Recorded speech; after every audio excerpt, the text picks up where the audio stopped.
Qu'est-ce que Joseph Kabila Kabange prépare avec John Numbi, Oyo a commis général sans fonction, maître Joël Kitenge? Et là, on y va préparer Bangomi Balé. En tout cas, on a des questions à Kotuna Kabila, il y a Kotuna Numbi, il y a Kotuna Batuna Bango Moussousouana. Qu'est-ce qu'il prépare? Mais nous sommes au courant de tout.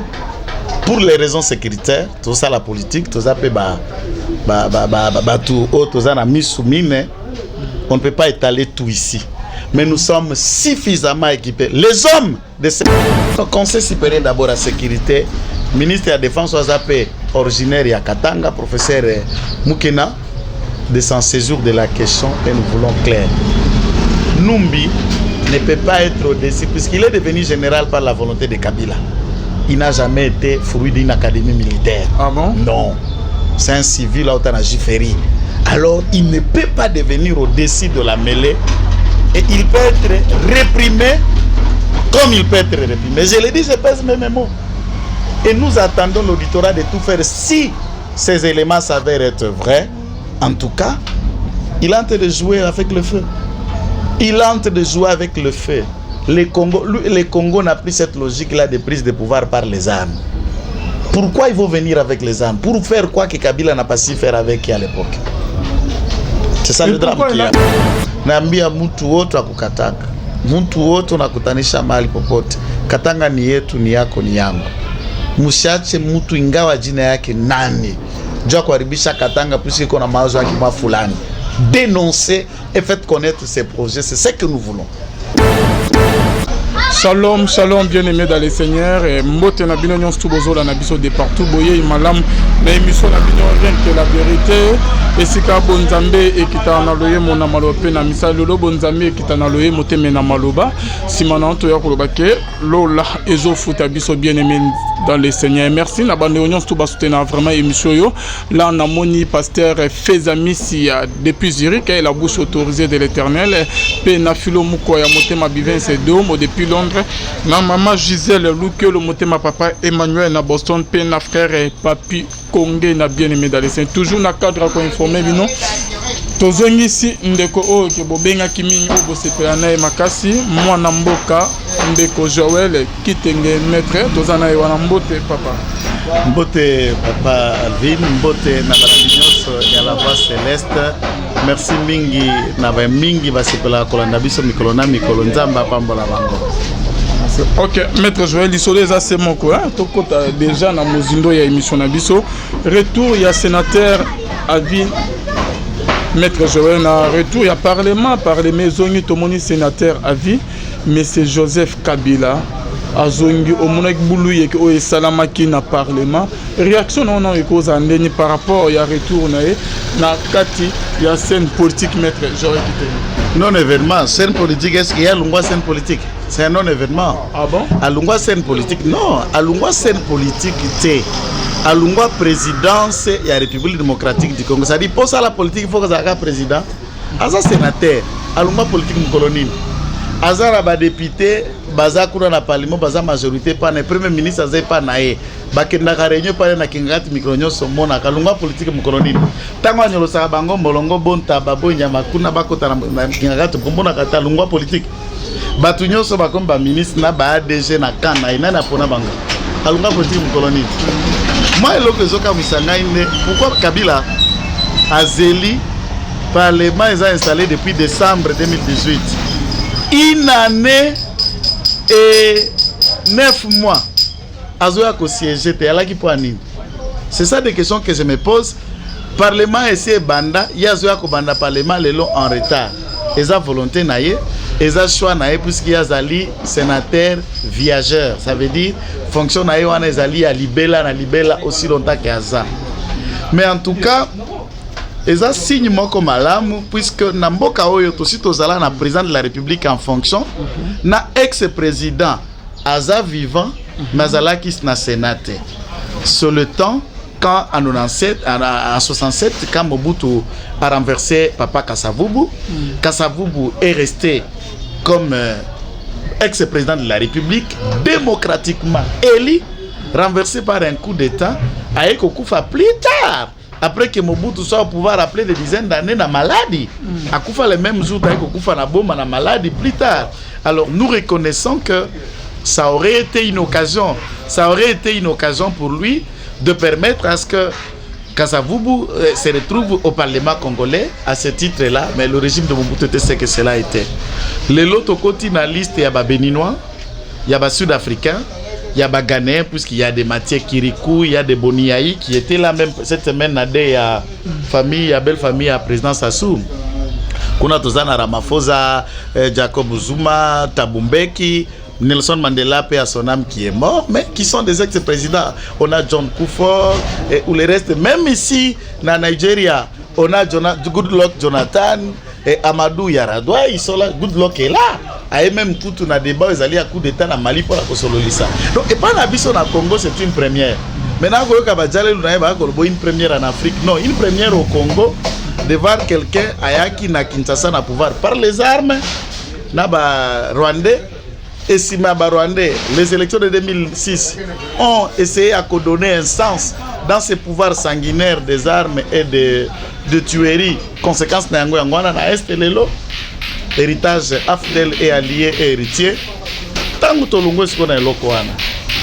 2011, lelo alungo avandi, pas na parlement. Salikambo moko ya esengo pour lelo aye ko confirmer que ala sous ambition comme présidente. Puisque Mibeko Lobiboy, sénateur à vite fonction en viageur, na lingala na ko benga yango, c'est-à-dire fonction kozala ya bomo imobimba. Et ça incompatible na responsabilité nyos. Soko comme sénateur à vie, comme sous-président, comme lokola andimi ko siéger, il ne peut plus renoncer à Tikali Libela na Libela na Musala wana. Donc il ne peut plus devenir président. Que l'or moko ça s'annonce mal, maître Joël. Non, il n'y a rien. On a caché ou comment? C'est comme si capitaine Yemoko a vu ma kamna boko. Donc ce qu'on moni net ata mamba vita na imana. Ce moni penda mort et mort andima kota na terre, ça dit match ça bien. C'est clair. Ce moni mort li asalisa mubela asalisa Jean-Marc Makusu atia mais Yemoko alati vareza. Oui, déjà que match ici là, on doit rouge. Puisque à ça la liste il y a joueur était moral vite à table rouge. Donc Kabila a signé rouge na politique en acceptant à siéger dans le Sénat lelo. Ce qui est ça là que se préparer, nous disons exactement sur la politique. Tous les états-majors politiques baza na droit ya kokanisa ndeko na lobaga ngo chaque jour baza libre ya kobongisa mabongisi songolo bakanisa puisque politique ba gâteau ya lite biso pe na ngambo na biso na cash tozo kokanisa ti tozo ko manyola mene ya mwe leso yo Kabila asali alakisi na ba congolais misuso balekaki ba député baboyi ko siéger lokola nani député ya Lukunga honorable Martin Fayoulou, na député à Kikwiti, honorable Adolphe Mouzitu. Il les a montré qu'on peut servir le pays même à tous la présidente. Pourquoi ça on a parlement, il y a Monique et Bongane Silaki. Il y a Morando Lobake, sort nanga constitution, c'est scellé yango. Et comme si on a niveau à sort constitution, il ne peut plus se représenter après une fois renouvelable. À Monique Kosunga Mboka et na Sénat, comme ça une expérience sur le président de la République a pesaka makanisi Mboka Tambola. Fayoulou pe yemoko na boule na ye. Aye bagi ka koza la présidente. Mon cher, vous pouvez imaginer aux candidats président de la République au TP bonga dans l'Assemblée nationale. Candidat président de la République, candidat nani député national.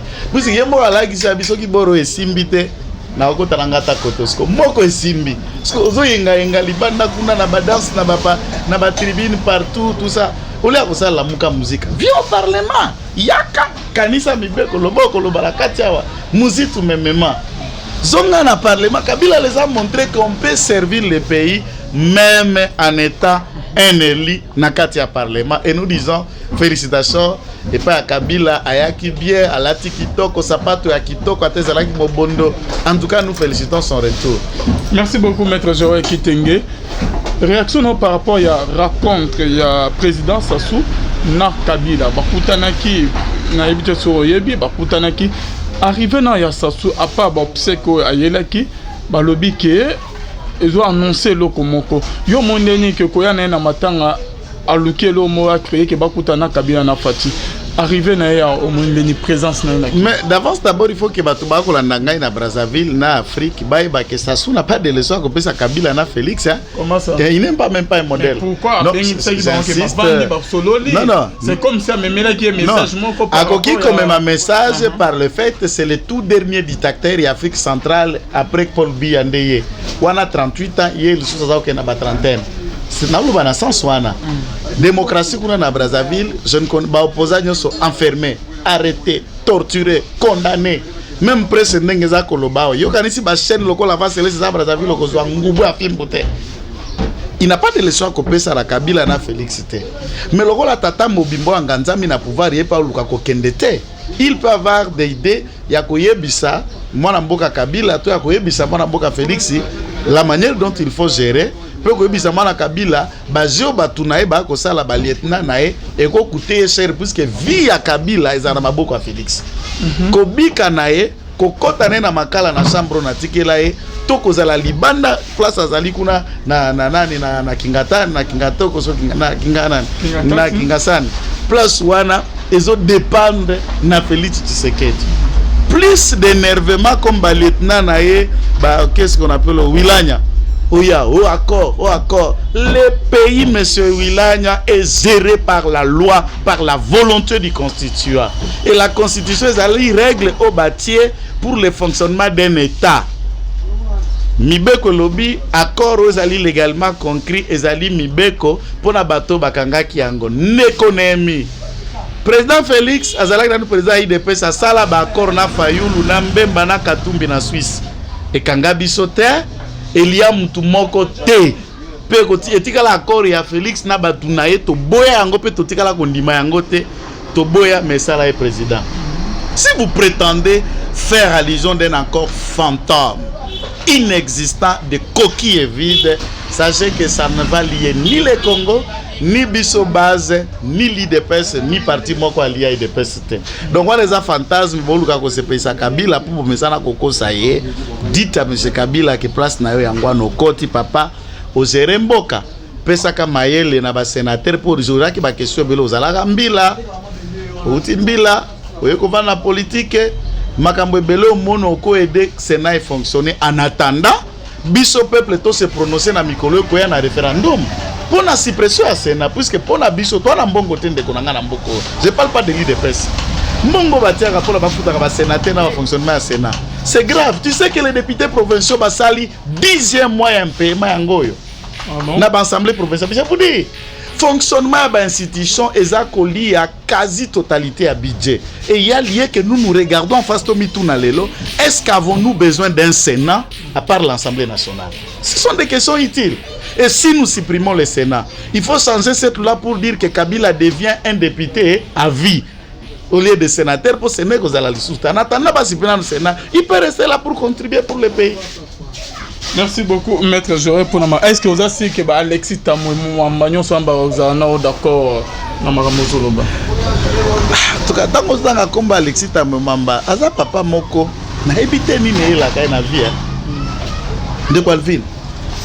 Vous imaginez au Tangi, Ngaïna Yebio, OK université pour parce que les gens pensent sommes pas que ça l'internet les journalistes internet on a l'impression de dire mutumo we baloko ta ça l'internet n'oubliant que tu as un diplôme de licence ndengo vandiwa nenga la telema pe ngape na tangi yangai vous président du Sénat télémi na rentrée parlementaire olobi boye voilà aujourd'hui on a répété l'internet a donné pouvoir et possibilité même aux imbéciles d'inciter les gens. Vous attendez ça?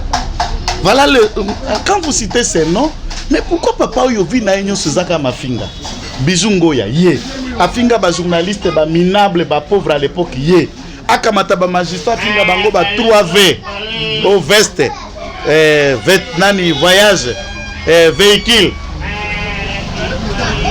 Pourquoi tata motundo yo ndoye bisayako il pèse où? Puisque Tambwe Mamba na 2006 na kafiazo wala na casquette ya RCD alikaka député. Na 2011 Kindu Babambaye Mabanga do bavota été. Na 2018 akena députation Babambier Mabanga do 0 ana base te. Oyebi ke Tambwe Mamba za mtape perdete. Ah bon? Oui, il a son propre parti politique, ça sonne à 3 ou 8 personnes. Nana koya na parti, on va na parti à Tato Afingaka. On va na nende. Arrogant, mutundo à Tato, on va na nende.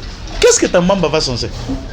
Vous pensez que si les Congolais décident par référendum, comme le Sénégal en a fait pour supprimer le Sénat, pour Monique Mbongo et Kendekuna Pamba, et ta maman qui va nous y opposer ou quelqu'un d'autre, et nous dépendons de lui.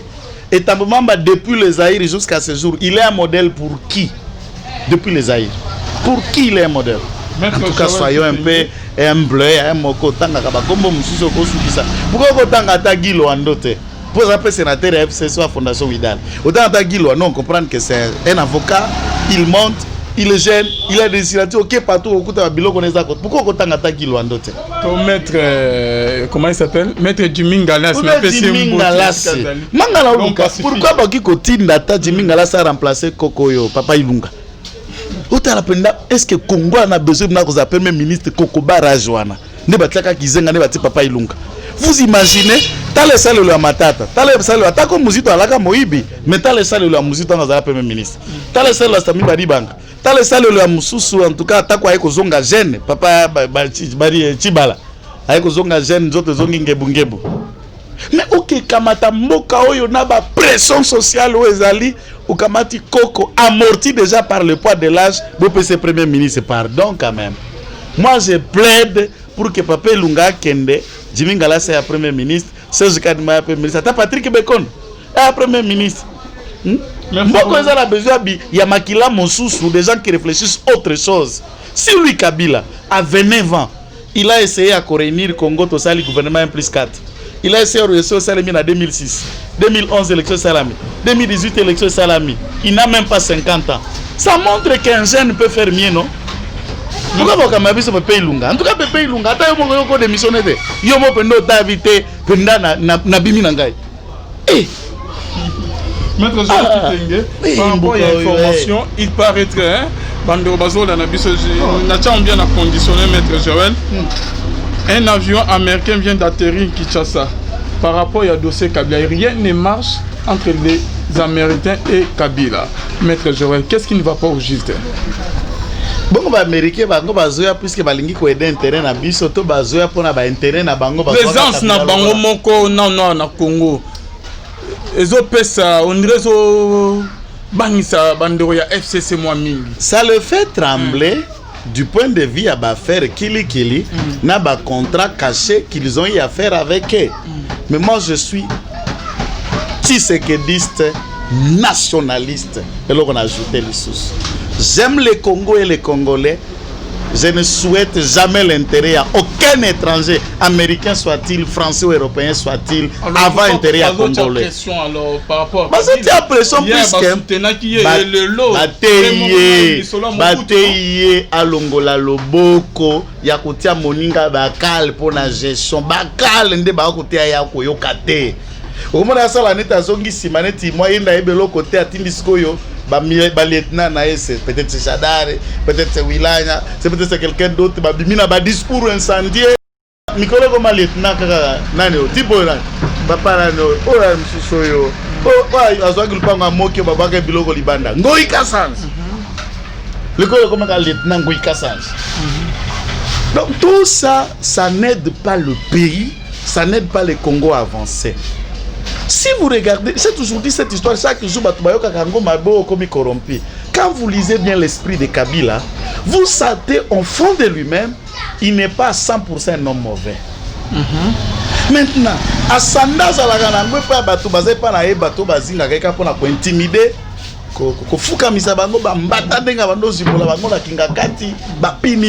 mais pour les sanctionner, tant que Bali Miyibi.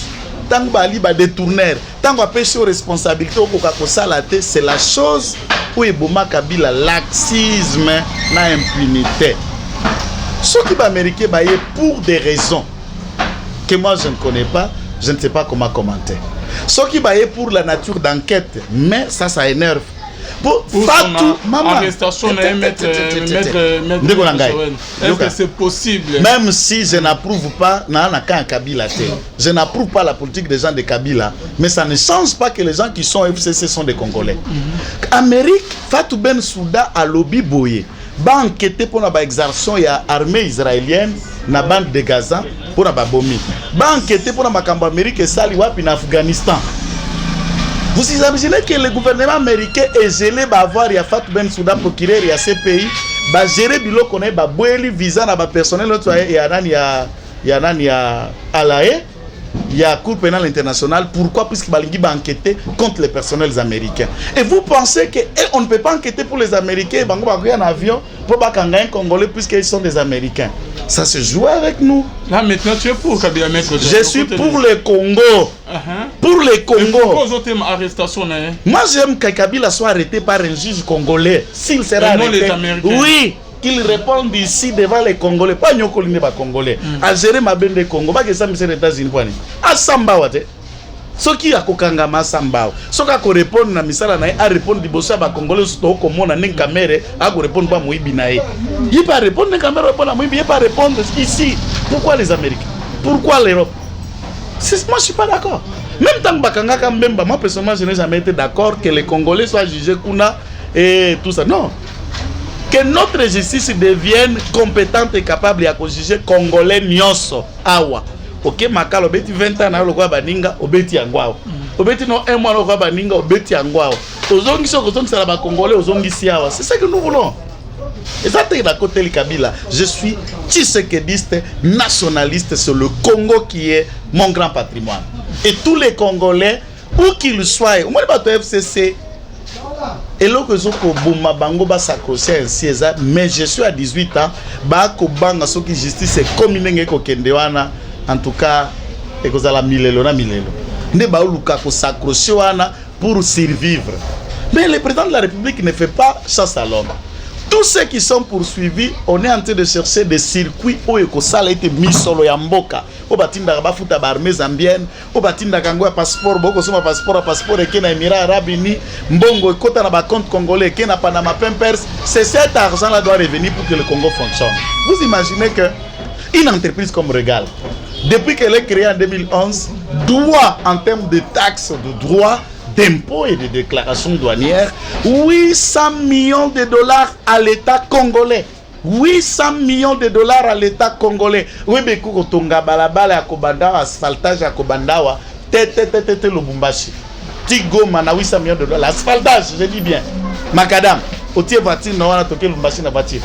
Puisque ça a existé à l'époque, il y a Balumumba, il y a Moutoukana, il y a voiture, il y avait 8. Babalabala, nous sommes allés. Il faut y travailler. Si on fait les choix entre politiques ou hommes d'affaires, tous les politiques sont hommes d'affaires. Les entreprises, les sous-traitances, bango na bango.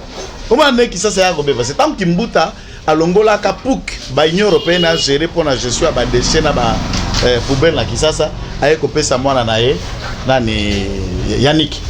Tant qu'on appelle ça je sais pas Yannick, vous connaissez la suite, n'est pas poubelle les tonda et l'impunité. Patrick, hein? Yannick, les qui a Patrick. Okay. Yannick n'a que gestion il y a biloko na il y a poubelle. Donc vous imaginez que on veut toujours ce comme on dit entreprise moi si. J'ai vu dans la cour constitutionnelle là on va lever la caméra. Papa Luamba président de la cour constitutionnelle. Restaurant au bayaka ko livrer biloko pour na ba agent ba personnel ba greffier ba personnel ba kolia biloko moi si à Papa Luamba s'il vous plaît qui tient les restaurants de la cour constitutionnelle mutu kona kela mbaye ko livrer. Donc on veut contrôler les tout. On est président de la cour constitutionnelle et même malé ouais senge ba tubali à place on est fait à la moisi na fait à la moine fait à la semek. C'est cet état que nous ne voulons pas. Il faut donner l'occasion à tout le monde. Na biso bebana babola Obokola, Bobotangi na Teti, bapesi ope couloir. Na baono batanga na Kuala Lumpur, o baotape na Sorbonne, bapesi bango pe couloir. Tukutani biso nyonso, c'est le Congo qui nous unit. Vous comprenez? Il faut donner la chance et la possibilité à tout le monde. Et nous attendons du président de la République ce genre de choses. Merci beaucoup, Maître Joël. Mais Maître Joël, par rapport à Yannick Moussou, au Pekezo, Tina Bandero, il y a UDPS, Bandero Moussou, politicien, Sidika, Bazoumou en clarté. C'est comme si Bandero, il y a FCC, Baza trop sûr. Koyo, Papa Alexis Tamouma, Malobi, et l'autre, Kabila, Okene, États-Unis, Rozo, Angana, Wichipoto, est-ce que Bassaninga et l'autre, Nazana, Kinisuko, assurance, ou Maître Joël, na arrogance, ou Ozomo, Moi, je crois, s'ils ont peur que des États-Unis n'aient des sanctions américaines, je vais les rappeler, ils doivent avoir peur, il y a des Congolais. C'est là où j'insiste beaucoup.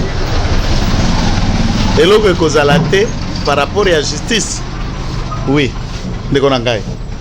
qui ngana sala non émission otunanga mtuna bid maître bozoko keloko te déjà aux frères miye wana bozoko kate tunda boy nemi apeki saza makala te akoti la chambre na tikela ete donc au komona peu importe la longueur de la nuit on ne défie pas un peuple ou un état et le peuple a un commandant, c'est Félix Tshisekedi.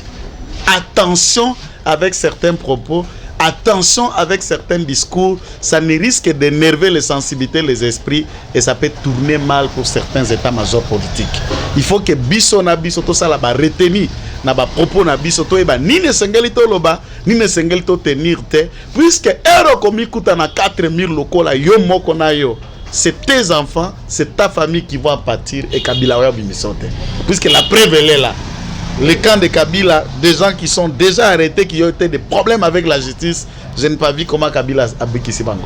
Donc, ce qui est dit, il y a Tamina, Kouto, il y a Talnani, mais l'autre là, c'est qui professeur, malheureusement pas. Pour la tour, il y a qui n'a pas de horaire, n'a été Némi Wilani. Mais n'a pas de horaire à côté de sa tête. Donc, Némi Wilania et les autres doivent apprendre Shaddai avec beaucoup d'humilité dans leurs propos, dans leurs sorties, avec beaucoup de respect.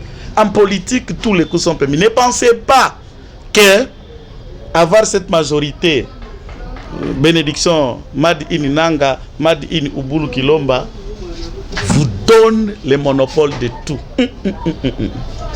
Ils doivent faire beaucoup de retenue. Maître Joël Kitenge, qu'est-ce que Joseph Kabila Kabange prépare avec John Numbi, Oyo a commis général sans fonction, Maître Joël Kitenge. Et là, on y va préparer Bangomi Balé. En tout cas, on a des questions à Kabila, il y a Kotuna Numbi, il y a Kotuna Batuna Bango Moussouswana. Qu'est-ce qu'il prépare? Mais nous sommes au courant de tout. Pour les raisons sécuritaires, tout ça, la politique, tout ça, on ne peut pas étaler tout ici. Mais nous sommes suffisamment équipés. Les hommes de cet homme Otukotanga ont perpétré un braquage hier à Carrefour, en pleine ville de Lubumbashi, na Western Union, na Carrefour, place bâtiment administratif, il y a Inilou Ezali, et Western Ezali, place na Carrefour, en pleine 14h na Bakou. Un major connu comme son proche, un capitaine connu comme son proche, tous les noms et les rapports en hiérarchie et le service, il y a auditorat militaire, auditorat supérieur à Lubumbashi est en train de faire tout mis en œuvre pour mettre la main sur ces éléments contrôlés par ces derniers. Nous avons tous les rapports. Ferme on a ba réunion, on a ba rapport militaire au bazako kutana kuna na ferme ya Numbi et nous lui disons que c'est déjà avorté. Projet na Bangouane est déjà morné. Comment Maître Joël Kitenge, des députés du Katanga dénoncent l'incursion des hommes armés dans la ferme du général John Numbi, Maître Joël. Je ne comprends pas. Il y a plus de 80 militaires bien armés. Il y a des armes, peut-être et ça na ferme un général sans fonction, Maître Joël. Comment on est préparer leur mot ou comment, Maître Joël? Si ces informations s'avèrent être vraies, député à Katanga, Kokis Katanga Batu Koloba, nous en appelons à l'auditorat général et pas à général Mukuntu de s'y saisir de la question très vite. Conseil supérieur de la sécurité. Ministre de la Défense. Non, Conseil supérieur d'abord à la sécurité. Ministre de la Défense, originaire à Katanga, professeur Mukena, de s'en saisir de la question et nous voulons clair. Numbi ne peut pas être au-dessus puisqu'il est devenu général par la volonté de Kabila. Il n'a jamais été fruit d'une académie militaire. Ah bon? Non. C'est un civil à Giferi. Alors, il ne peut pas devenir au-dessus de la mêlée et il peut être réprimé comme il peut être réprimé. Je l'ai dit, je pèse mes mots. Et nous attendons l'auditorat de tout faire. Si ces éléments s'avèrent être vrais, en tout cas, il est en train de jouer avec le feu. Il est en train de jouer avec le feu. le Congo n'a pris cette logique-là de prise de pouvoir par les armes. Pourquoi ils vont venir avec les armes? Pour faire quoi que Kabila n'a pas su faire avec à l'époque? C'est ça le drame qu'il y a. Pourquoi une armée pas Maître Joël? Mais ce sont des enquêtes que moi je crois que l'auditorat va nous le dire. Si ces éléments sont vrais, nous allons vérifier dans nos sources qui sont très très bien implantées au Katanga. Alors ils vont nous le dire. Et je voulais placer un mot, laisser sans interprétation. Naambia mtu wote akukataka. Mtu wote unakutanisha mahali popote. Katanga ni yetu, ni yako, ni yangu. Msiache mtu ingawa jina yake nani. Jua kuharibisha Katanga puisque iko na mawazo yake mwa fulani. Dénoncer et faites connaître ces projets, c'est ce que nous voulons. Merci beaucoup, Maître Joël Kitenge Bandeko. Il paraîtrait que Maître Joël, qu'est-ce que moi mais nous courons derrière le temps. Maître Joël, par rapport il y a maloba ba propos hein dans un moment ba propos il y a Janine Mabunda o ya lobi que il faut ba respecter na ba insulto yo ba meka un peu ko finga yo moninde quand même que cette fois-ci ameka un peu ko modérer langage na te aloba qui bien en tout cas cette fois-ci bravo na maman Mabunda maman belle-sœur bravo to ndimi yango puisque ça moi c'est quand même un professeur Moudjaï donc c'est quelqu'un qui vit avec les Kassayens et une épouse de Kassayens. Autant que coordinateur à la Mouka, il n'est pas un beau-frère. Ils ont un problème, il y a gravité. Et j'en appelle à tous les communicateurs que tout ça, la débat d'idées. Surtout que maman Bundate à Tambomamba. Tambomamba, nous connaissons les Kikofinga Mingi. Aïbi Koto Sabatute. Tata Moutine doit nous avoir un langage facile. Na comprendre raté. École est intouchable. Non, non, école est des alaka ya Kopola. École est à Tata, on est à Kokoso. Et puis mingi bano bakola kana maboka bakoko bala na ba problème hein na éviter so ka kole ba koko to ndengeni to sala musala to longola mafinga Congo est gagné koleka makambu nyonso. Merci beaucoup, Maître Joël Kitenge. Tu commis dans souka ya émission na biso.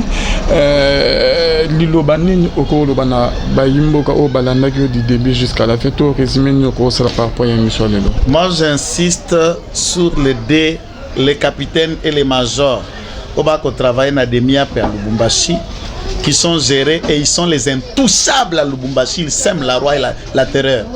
C'est le capitaine de la côte na agence. Il y a une Western Union à Sengi, ceux qui basent en mbongo à liquidité à retirer $50,000 batine lié. Bana bandimi $50,000 ezali. À Bini Libanda 2 minutes les dômes à uniforme et sans uniforme bakoti ba braqué. Bazuka mbongo wana. Ah bon? Et il est connu. Natangina nous comboter puisque rapport il faut qu'il y ait une hiérarchie. Nous avons nos sources, on a informé la hiérarchie, auditorat, ministre de l'Intérieur, ministre de la Défense, la Conseil supérieur de la sécurité. Et il travaille sur la bénédiction d'un major de l'auditorat et il ferme la terreur à Lubumbashi. Il sème la terreur à Lubumbashi, major wana ya Demiam, non capitaine wana. C'est eux les commanditaires, il y a braquage de Salabi na Carrefour. Nous en appelons à tout le soir de collaborer, d'aider que l'insécurité cesse à Kinshasa, qui cesse partout dans Baket, dans les Akosel à Lubumbashi. C'est inacceptable.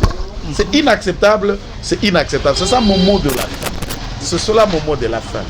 On ne peut pas être militaire ou agent de sécurité et vous devenez un agent de sécurité. Et vous êtes payé par l'État. Ces gens méritent une condamnation, même une pendaison publique quand on aura mis la main sur eux. Qu'on les pende en public. Merci beaucoup, Maître Joël Kitenge. C'est la fin de notre émission. Lilobana Bandeko Bazola Nabiso par rapport à la situation de votre travail. En tout cas, Lilobezaka Kandeko Finga. En tout cas, les messages que ça va fingi fort. En tout cas, c'est peu là qui n'a ma finga pour ça qui l'a fait passer. C'était vraiment encourageant. Même il y a moins ma finga, on sait découvrir nani na ma finga. Moi, je viens donner mes idées. Tu n'es pas obligé d'être d'accord avec moi. Je ne viens pas chercher votre sympathie.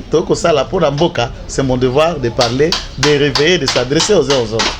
Donc, continuez vos insultes dans la nature. Moi, j'appelle à tous ceux qui croient au Congo. Faites confiance au président de la République. Faites confiance au gouvernement congolais et travaillons pour l'unité du Congo et pour son développement. Maître, j'aurais quitté un toban ou le soutien jusqu'à présent pour tout le plateau. Attendez le mois Benyazate. Attendez 5 $. Il dit être patron. Il dit être patron à Beni, Mendeko. Depuis au lobby peut agir. Si quelqu'un qui m'a appelé hier d'Allemagne, il a promis d'appeler le soir, il ne l'a pas fait. Nous voulons juste pour travailler et pour vous aider à vous informer dans la source. Tous à la révélation sécuritaire et à ma case. Tant que vous avez l'émission en plein air, nous devons exposer biso moko. Mboka la biso démocratie et côté. Mais badongolo miso balingaka vérité te. Chaque jour ils nous pourchassent. Nous devons être dans l'abri place de tourner la mission na biso sika ya kokangama. Nous avons besoin de votre aide. Nous en appelons encore de tous nos vœux, tous les Congolais de bonne volonté ici au pays et ailleurs. Vous pouvez nous aider avec votre $1, $5, $10 et au-delà même de vos moyens que vous en avez, une caméra très sophistiquée, une table de mixeur, des ordinateurs portables, le matériel qui permet, la chaise du bureau. Nous avons besoin de ces choses pour fonctionner. Que le Seigneur vous bénisse et vous pouvez appeler dans nos numéros qui seront affichés au numéro à Maître Joël. Dans le numéro, il y a Alvin Béa. Tout le numéro Céleste, vous pouvez faire. Que le Seigneur notre Dieu vous bénisse. Merci beaucoup, Maître Joël, d'être venu. Merci à la réunion sur Balanda et Bisson en nord du Kamana, Zesina Caméra, Pétion, Bonzambe, Nabonzambe, Lola, les eaux Fotasi, Manon, Toya, Rolobake, Nzama, Boto, Kwaiwak, Naman, Salo, Bisson, les mains ne triomphe jamais. On se retrouve à la prochaine. Bye.